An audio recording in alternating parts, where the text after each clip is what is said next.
Friends, तर personal ट्रेनिंगची आपल्याकडे काय पद्धत आहे, की आपल्याकडे काय सिस्टम आहे, त्याच्यासाठी हा व्हिडिओ आपण बनवतोय आणि या पद्धतीनेच आपल्याला काम करायचं आहे. त्याच्याने स्मूथ फंक्शनिंग होईल, मिसअंडरस्टँडिंग्स होणार नाहीत आणि पर्सनल ट्रेनिंगचा बिझनेस हा खूप वाढेल. तर पहिले सुरुवात करूया की पर्सनल ट्रेनिंग घ्यायची कशी. तर मेंबरच्या जर्नीमध्ये जेव्हा मेंबर जिम जॉईन करतो तेव्हा त्याला सगळ्यात आधी फिटनेस काउन्सिलरवर त्याची अपॉइंटमेंट फिक्स होते, न्यूट्रिशनिस्ट बरोबर अपॉइंटमेंट फिक्स होते आणि त्यावेळेस फिटनेस काउन्सिलर त्या मेंबरला एक ट्रायल फिक्स करतो. ओके, कुठलाही ब्रांच मॅनेजर किंवा फिटनेस मॅनेजर त्याला ट्रायल देणार नाही. जर असं होत असेल तर आता ते थांबवा. फिटनेस काउन्सिलरच त्याचं काउन्सिलिंग झाल्यानंतर त्याचं हेल्थ अँड हिस्ट्री चेक करेल, बॉडी कॉम्पोजिशन चेक करेल, त्याच्यावर काउन्सिलिंग करेल आणि त्याच्यानंतर त्याला पर्सनल ट्रेनिंग अलॉट करेल की कोण त्याचं ट्रेनर असणार आहे. आणि पूर्ण ह्याचं जेव्हा त्याचं टेन्युअर असेल, म्हणजे जेवढे दिवस तो मेंबर आपल्याबरोबर आहे तेवढे दिवस कोणाची जबाबदारी असेल त्या मेंबरसाठी. आता जबाबदाऱ्यांमध्ये काय येतं ते पण आपण बघतो. सो सगळ्यात आधी आपल्याकडे एक पर्सनल ट्रेनिंगची एक गुगल शीट आहे, ज्याच्यामध्ये आपण त्याच्यानंतर मेंबरचा कॉन्टॅक्ट नंबर, त्याच्यानंतर ट्रेनरचं नाव किंवा मॅनेजरचं नाव जो त्याला अलॉट केला गेला आहे, जो त्याला ते वर्कआउट कार्ड शिकवणार आहे, आणि त्याच्याबरोबर पहिलं ट्रायल कधी झालं, ज्याला आपण फिटनेस ओरिएंटेशन म्हणतो. आपण पर्सनल ट्रेनिंग ट्रायल हा शब्द वापरत नाही, आपण फिटनेस ओरिएंटेशन म्हणतो. तो फिटनेस ओरिएंटेशन पहिलं किती तारखेला झालं, मग फिटनेस ओरिएंटेशन दुसरं किती तारखेला झालं, तसंच तिसरं किती तारखेला झालं, असं तिन्ही फिटनेस ओरिएंटेशन्स कुठल्या कुठल्या तारखेला झाले, 3 फिटनेस ओरिएंटेशन्स पर्यंत आपण देऊ शकतो. आणि ते पण डिपेंड करतं की फिटनेस काउन्सिलरनी जो वर्कआउट कार्ड बनवलाय त्याच्यामध्ये day 1 workout, day 2 workout, day 3 workout असेल तर 3 दिवस, डे 1 डे 2 असेल तर 2 दिवस, 3 पर्यंत तुम्ही देऊ शकता. तर ह्याच्यातनं आपल्याला 3 ओरिएंटेशनचे डेट्स ह्याच्यामध्ये मॉनिटर करायचे.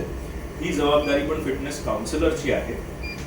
आणि त्याच्यानंतर त्या मेंबरचा फीडबॅक, तर आपण एक गुगल फॉर्म बनवलाय फीडबॅकचा, की त्या ट्रेनरचा फीडबॅक घ्या की तुमचं कसं सेशन झालं, तुम्हाला कसं वाटलं, तो फीडबॅक घ्यायचा.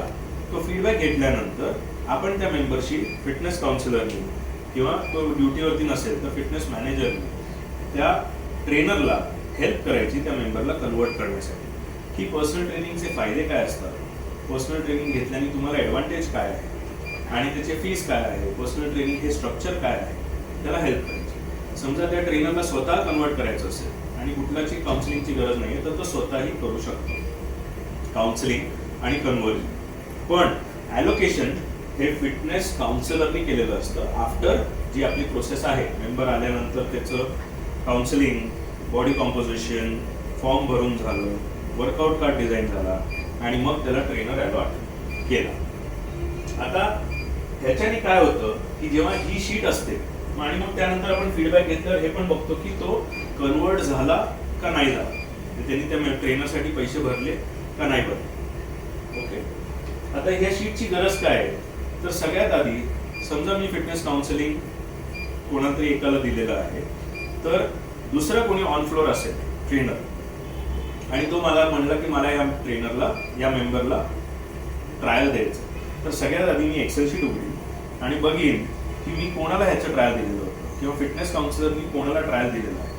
आणि मग मी त्या ट्रेनरशी आधी बोलेन की तुमचे 10 दिवस झाले आहेत, तर हा कन्वर्ट झाला का नाही झाला. आपण कुठल्याही ट्रेनरला कमीत कमी 10 दिवसाचा वेळ द्यायचा आहे कन्वर्ट करण्यासाठी. समजा 10 दिवस कन्वर्ट नसेल झाला आणि तो ट्रेनर म्हणला की सर ते नाही म्हणले, तर इन दॅट केस मग त्या ट्रेनरचं कन्सेंट घेऊन त्याला सांगून की ठीक आहे मी दुसऱ्याला ट्रायल देतो. आणि मग ह्या केसमध्ये फिटनेस मॅनेजर असेल किंवा सेल्स मॅनेजर असेल किंवा दुसरा कुठलाही मॅनेजर असेल, फिटनेस काउन्सिलर सोडून, आणि फिटनेस काउन्सिलर पण ऑन फ्लोअर 2 जणांची ओळख करून देऊ शकतो. म्हणजे मी त्या मेंबरकडे गेलो आणि त्यांना म्हणलं की सर तुमचं वर्कआउट टेक्निक्समध्ये थोडं करेक्शनची गरज आहे, तर मी तुम्हाला एक ट्रेनर देतो जो 2 दिवस तुम्हाला पूर्णपणे शिकवेल की कसं तुमचा हा वर्कआउट कार्ड करायचा.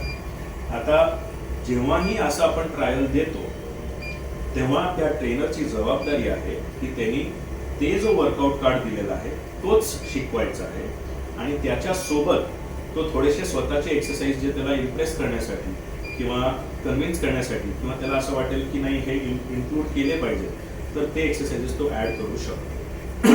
हे लक्षात घ्या की मेंबरला खूप सोरनेस नाही आला पाहिजे जर तो नवीन मेंबर असेल तर, नाहीतर तो पळून जाईल, तो येणार नाही, घाबरून जाईल. सो अशा रीतीने दुसरं फिटनेसचं ट्रायल देऊ शकता तुम्ही पीटीचं आणि दर 10 दिवसांनी एक नवीन ट्रेनर तुम्ही अलॉट करू शकता.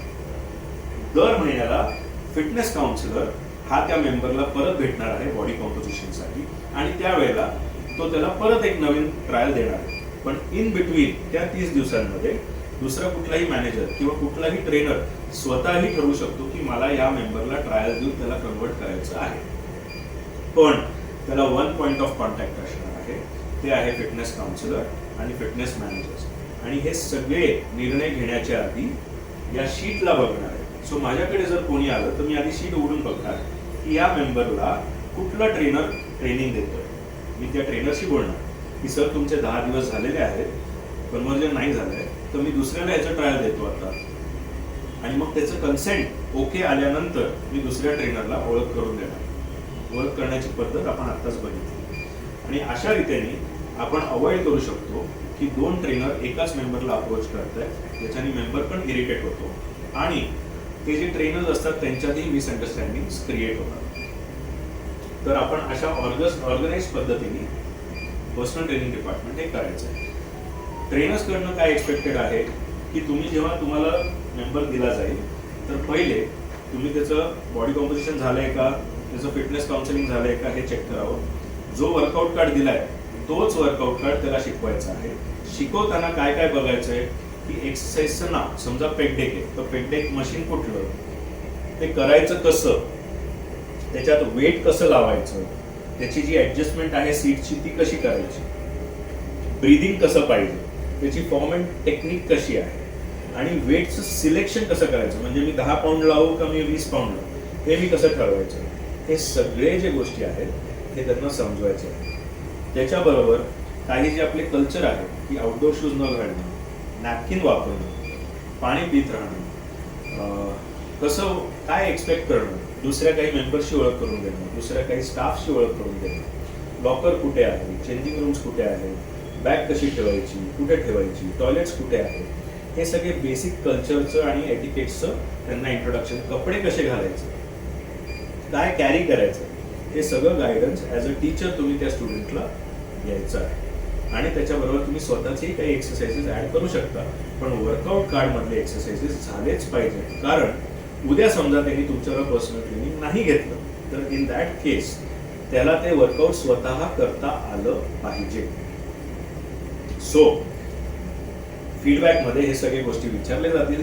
फीडबॅकमध्ये विचारलं जाईल की तुम्ही वेळेत आलात का, तुम्ही ग्रूमिंग तुमच्या ट्रेनरचं कसं होतं, शिकवणं कसं होतं, त्यांनी तुम्हाला प्रश्न कसे विचारले, त्यांनी तुम्हाला एक्सप्लेनेशन्स कसे दिले, त्याचं ट्रेनिंग कसं होतं, त्याचं मोटिवेशन कसं होतं, त्याचा फॉलोअप कसा होता, त्यांनी तुम्हाला रिमाइंड केलं का आदल्या दिवशी की उद्या तुमचं सेशन किती वाजता आहे. असे सगळे पर्सनल ट्रेनिंग रिलेटेड फीडबॅकमध्ये विचारलं जाईल. जर कुठलाही ट्रेनर मॅनेजर्सना असं म्हणला की बाबा हा पर्सनल ट्रेनिंग घेणार नाही म्हणून मी ह्याला ट्रायल देणार नाही, इन दॅट केस त्या ट्रेनरला आपण आपल्याकडनं कुठल्याही प्रकारचं मेंबरला अप्रोच करण्याचं परवानगी देणार नाही किंवा मेंबर्सला कन्वर्ट करायला, काउन्सिलिंग करायला परवानगी देणार नाही.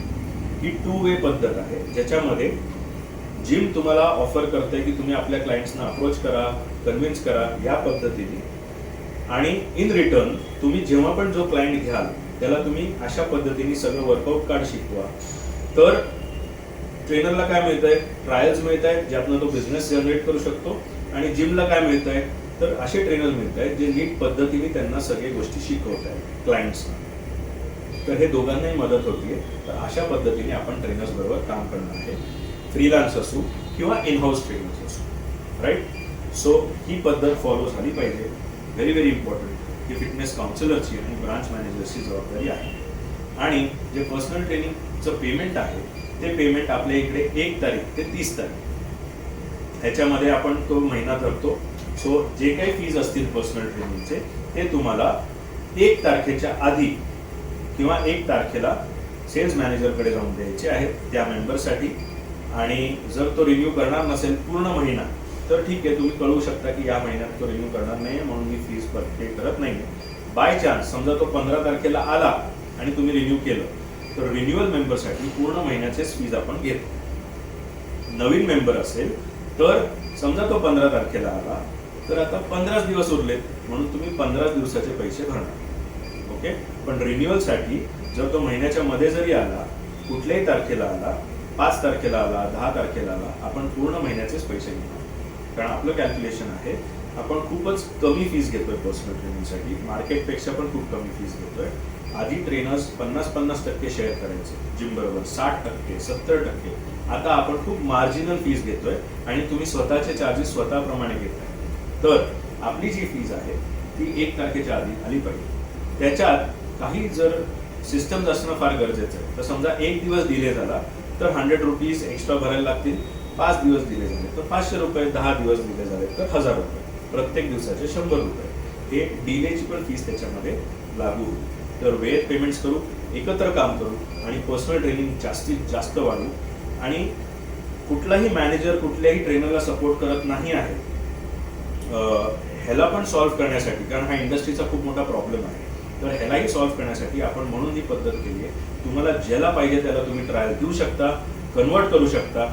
फक्त ही सिस्टम फॉलो करायची आहे की 10 दिवसाचा वेळ आधीच्या ट्रेनरला द्यायचा आहे आणि त्याच्यानंतर मॅनेजरच्या थ्रू ही शीट चेक करून, मॅनेजरनी पण ही शीट चेक करून मग दुसऱ्याला ट्रायल द्यायचा आहे. सो तुमच्याकडे पूर्ण जिमचे सगळ्या मेंबर्सचा ऍक्सेस आहे.